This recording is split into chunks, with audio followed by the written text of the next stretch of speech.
Hello everyone and welcome back to a new video.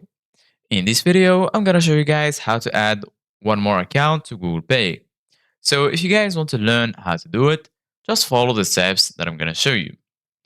As you can see guys, I'm right now in Google Pay Help, where I found a guide that explained everything about how to add a new card. So the first payments method you can add to Google Pay becomes your default way to pay for all contactless payments. When you make a contactless payment, your default method is automatically charged. You can change your default contactless payment method. The first step is open the Google Pay app. Then at the top right, tap your profile picture and then go to Wallet. At the bottom, tap Add to Wallet. Tap Payment Card and then New Credit or Debit Card.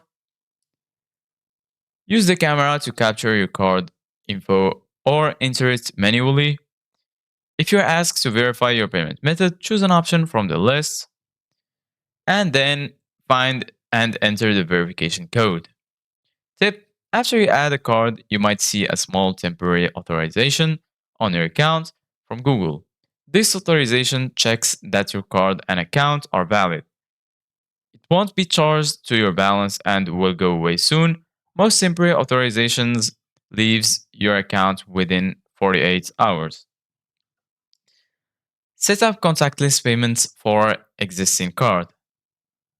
If you add one or more payment methods to Google Pay, you can set up contactless payments. First step is open the Google Pay app. At the top right, tap your profile picture and then Wallet.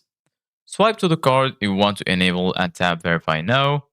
If you're asked to verify your payment method, choose an option from the list and then follow the on-screen instructions to finish setup. When you set up contactless payments in Google Pay app, your payment method is automatically added to your Android device settings. So this is it guys for today's video.